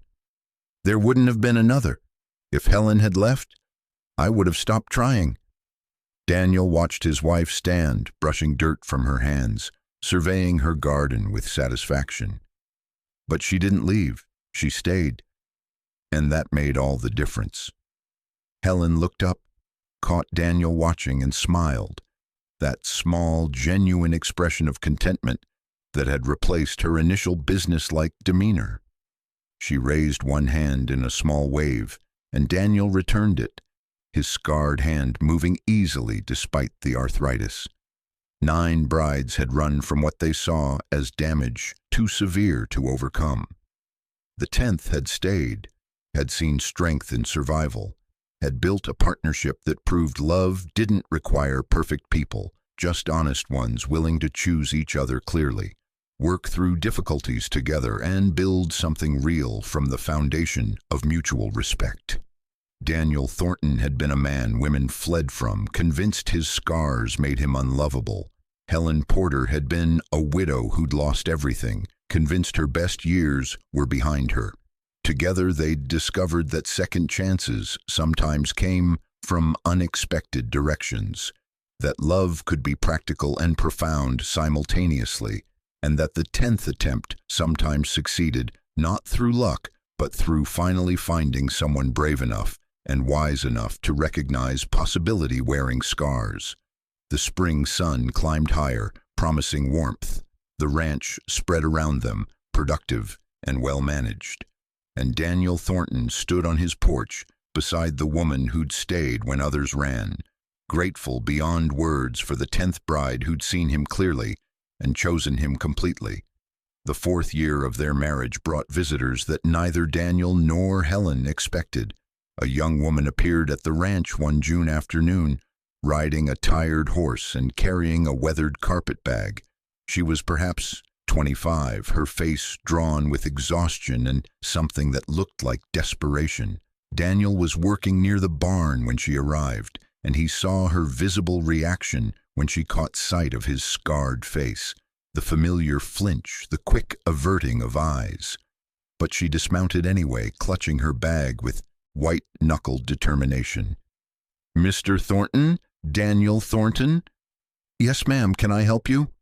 "My name is Catherine Morrison." She spoke quickly as if afraid she'd lose courage. "I came here 4 years ago. I was the first bride your sister sent." Daniel remembered. Catherine had lasted less than a day, unable to even look at him during the brief meal they'd shared before she'd requested transport back to town the next morning. "I remember, Miss Morrison. Mrs. Brennan now. I married 6 months after I left here." Catherine's hands twisted the handle of her bag. "I came to apologize for my reaction, for my inability to see past, to see you clearly, for running when I should have stayed." Helen emerged from the house, alerted by unfamiliar voices. She approached with her characteristic directness, assessing the situation with quick eyes. "I'm Helen Thornton," she said, extending her hand to Catherine.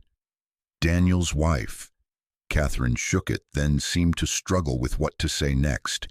"Mrs. Thornton, I need you to understand something. When I came here 4 years ago, I was looking for security, for a practical arrangement. I thought I could accept Mr. Thornton's scars because I was desperate enough that appearance wouldn't matter." She paused, tears threatening. "But I was lying to myself. I couldn't accept them. I looked at his face and felt horror and pity and fear, and I ran. I told myself it was because the scars were too severe, because I wasn't strong enough. I blamed myself for weakness." "Why are you here now?" Helen's tone was neutral, neither welcoming nor hostile. "Because I married a man with a beautiful face and discovered too late that beauty doesn't indicate character." Catherine's voice broke. "My husband is cruel. He drinks heavily and becomes violent. He's gambled away most of our money and blamed me for not providing him with sons. I've spent 4 years in a marriage that looks perfect from the outside but is destroying me from within." She looked directly at Daniel, forcing herself to meet his eyes despite obvious discomfort with his scarred face. "I came to apologize because I finally understand what I gave up. I chose surface appearance over character. I ran from a good man because of scars that meant nothing about who he actually was, and I've paid for that choice every day since." The silence stretched uncomfortably. Daniel felt Helen's hand slip into his, a gesture of solidarity and support. "I appreciate your apology, Mrs. Brennan," Daniel said finally. "But you're right. You made a choice based on what you could handle at the time. We all did. You, me, the 8 women who came after you. None of us knew what we actually needed until we found it or failed to find it. You found it, though." Catherine looked at Helen with something like envy. "You found someone who could see past the scars." "I found someone who saw the scars accurately," Helen corrected, "who understood they were evidence of survival, rather than disfigurement to overlook." "That's different than seeing past them." Catherine nodded slowly, wiping at her eyes. "I should go. I needed to apologize. To tell you I understand now that I made a terrible mistake. Not just for me, but because Mr. Thornton deserved better than my reaction." "Where will you go?" Helen asked, her practicality emerging. "You rode in looking exhausted. When did you last eat?" "This morning. I'll be fine. You'll eat before you leave." Helen's tone brooked no argument. "Come to the cookhouse. I'll prepare something while you rest your horse." Over the next hour, Catherine told her story, the rushed marriage to a charming merchant who'd seemed perfect, the gradual revelation of his true nature, the isolation as he drove away friends and family, the violence that escalated whenever he drank. She'd finally fled when he'd threatened her with a knife during an argument. "I have nowhere to go," Catherine admitted. "My family disowned me when I married against their wishes. I have no money. He controlled everything. I came here because I remembered this ranch. Remembered that Mr. Thornton seemed kind during the brief time I was here, even though I couldn't see it then." Helen and Daniel exchanged glances. Daniel saw his wife calculating, assessing, making decisions with her characteristic speed. "You can stay here," Helen said. "Not permanently, we're not running a boarding house, but long enough to recover your strength and figure out your next steps. We could use help in the cookhouse and with the expanded garden. Room and board in exchange for labor, fair terms, nothing charitable." Catherine's face crumpled with relief. Thank you. I don't deserve your kindness after how I treated—" "This isn't kindness," Helen interrupted. "It's practical. We need help. You need shelter. That's a trade, not charity. Can you cook?" "Yes, and I can clean, sew, tend gardens. I'm willing to work hard." "Good. You'll bunk in the small room off the cookhouse. We expect honesty, competence, and no drama. Can you manage that?" "Yes, ma'am." Catherine stayed for 3 months, working alongside Helen and Carmen with diligent determination. She proved capable and hardworking, genuinely grateful for the opportunity to rebuild her life away from her abusive husband. Daniel watched her interaction with his scars evolve over those months. Initially, she still flinched when she looked at him directly, her discomfort obvious. But gradually, through daily exposure and seeing how Helen and the ranch hands treated him as simply the boss rather than a scarred victim, Catherine's reaction normalized. One evening in September, she approached Daniel as he was closing up the barn for the night. "Mr. Thornton, I need to say something." "All right. When I first arrived 4 years ago, I looked at your face and saw only the scars. They were all I could focus on, the damage, the disfigurement, the wrongness of it." Catherine's voice was steady now, stronger than it had been in June. "But living here these months, watching you run this ranch, seeing how you treat your wife and your workers with respect and fairness, I finally see what I missed." "What's that?" "That the scars are the least important thing about you. You're competent, fair, kind, and honest. Those qualities matter infinitely more than surface appearance. I was too shallow and too frightened to see it before. I'm not asking for forgiveness. I don't deserve it.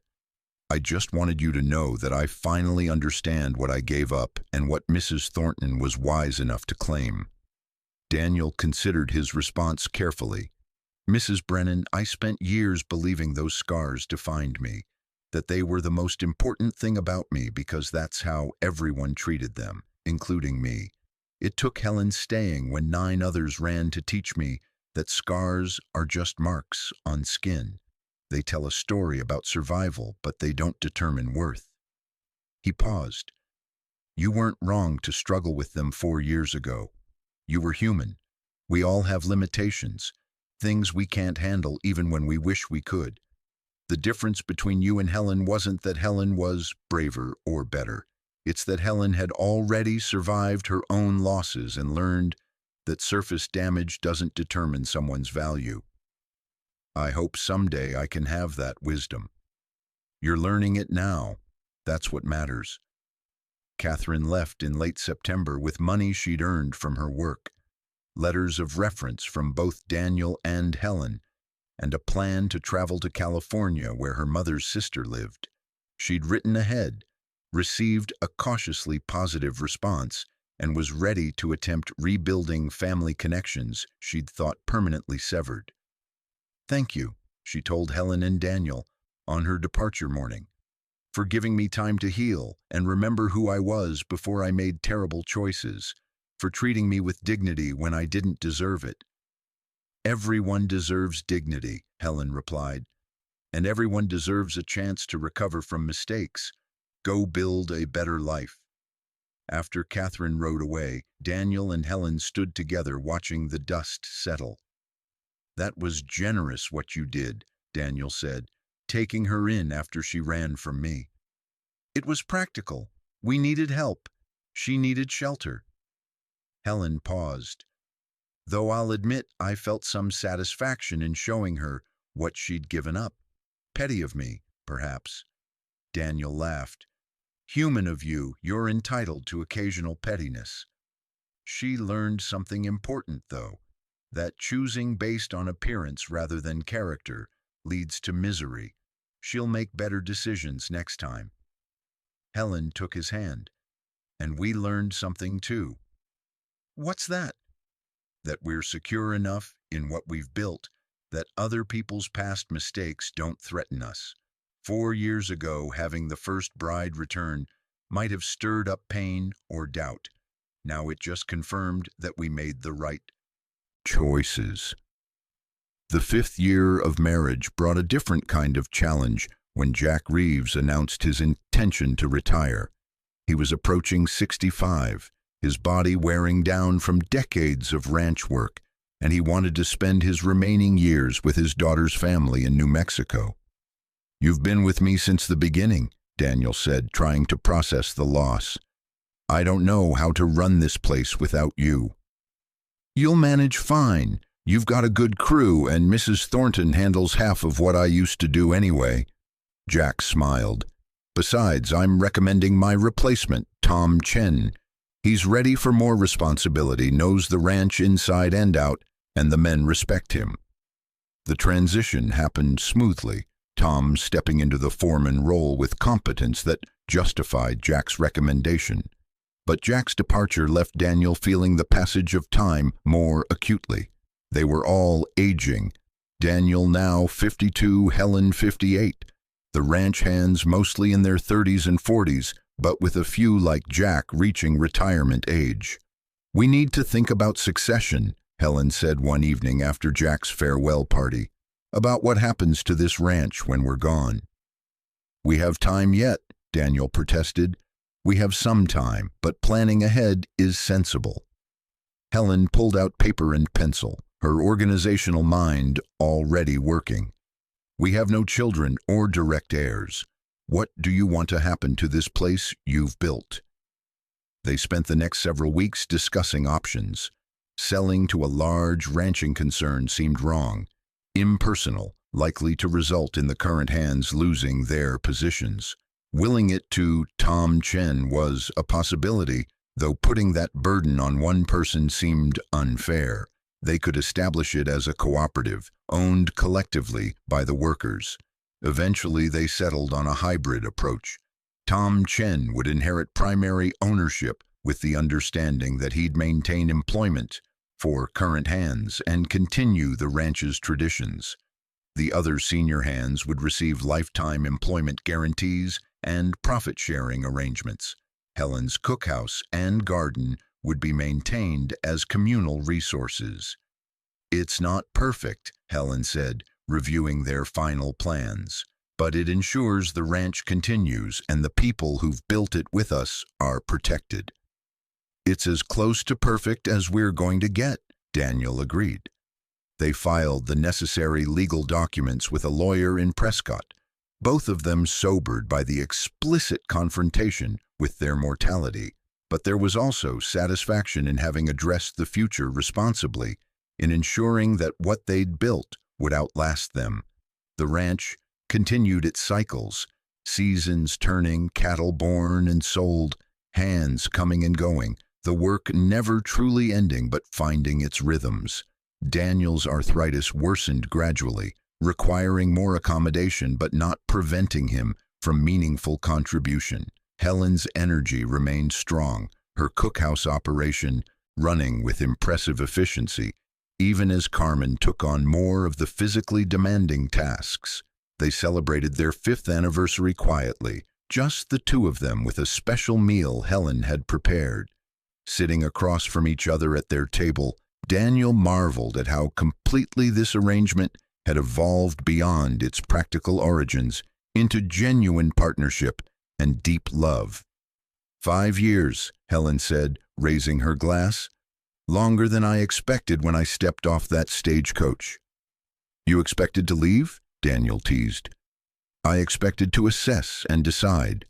I decided to stay because the situation was workable. I stayed beyond that because it became more than workable. It became essential. Helen's expression grew serious. You changed my life, Daniel Thornton. Gave me purpose when I thought I was just surviving the rest of my days. showed me that love could be practical and profound simultaneously. "You changed mine more," Daniel replied. "You taught me that survival scars aren't shameful. That character matters more than appearance. That partnership built on honesty is stronger than romance built on illusion. You stayed when 9 others ran, and in staying, you gave me back my life." "Then we're even." Helen smiled. "Both of us saved by finding each other when we'd given up hoping." They finished their meal and moved to the porch, their customary evening spot. The desert spread before them, vast and beautiful in the fading light. 5 years since Helen had criticized his kitchen before acknowledging his scars. 5 years of learning each other, adjusting, compromising, building something neither had expected but both treasured. "Do you ever regret it?" Daniel asked, "choosing this life? Marrying a scarred rancher instead of finding something easier?" Helen was quiet for a moment, her hand finding his. "I regret nothing. This life, this ranch, this partnership, it's exactly what I needed, even though I didn't know I needed it when I arrived. You're exactly who I needed, scars and arthritis and stubborn independence included." She leaned against him, comfortable and certain. 9 women before me couldn't see it, but I was the 10th, and I saw clearly, saw a good man offering a good life, saw possibility instead of problems, saw strength in survival. And I was practical enough and wise enough to claim it. "I'm grateful you did." "So am I." They sat together as stars emerged, as the desert cooled, as another day on Thornton Ranch concluded, and tomorrow's work waited. 2 people who'd found each other after giving up hope, who'd built a life from honest partnership, who'd learned that love didn't require perfection, just clarity, commitment, and the courage to choose each other completely. Daniel Thornton had been a man 9 brides fled from, convinced his scars made him unlovable. Helen Porter had been a widow who'd lost everything, convinced her best years were behind her. Together they'd discovered that second chances sometimes came from unexpected places, that the 10th attempt could succeed where 9 had failed, and that the deepest love often grew not from passion but from the steady, practical choice to see each other clearly and build something real together. The scars remained on Daniel's face and hand. Permanent marks of trauma survived, honest evidence of fire endured to save others, but they no longer defined him, because Helen had taught him they were simply part of his story, not the entirety of who he was. And Helen had learned that losing one love didn't mean love was finished forever, that practical partnerships could become profound connections, that choosing honestly was sometimes the bravest act possible. The 10th bride had stayed when 9 others ran. She'd built a life with the scarred cowboy everyone else had rejected, and in doing so she'd proven that sometimes the most revolutionary act is simply seeing clearly and choosing wisely, recognizing possibility when it presents itself wearing scars, and being brave enough to claim it completely. Tomorrow would bring more work, more challenges, more adjustments required by aging bodies, and the endless demands of ranch life.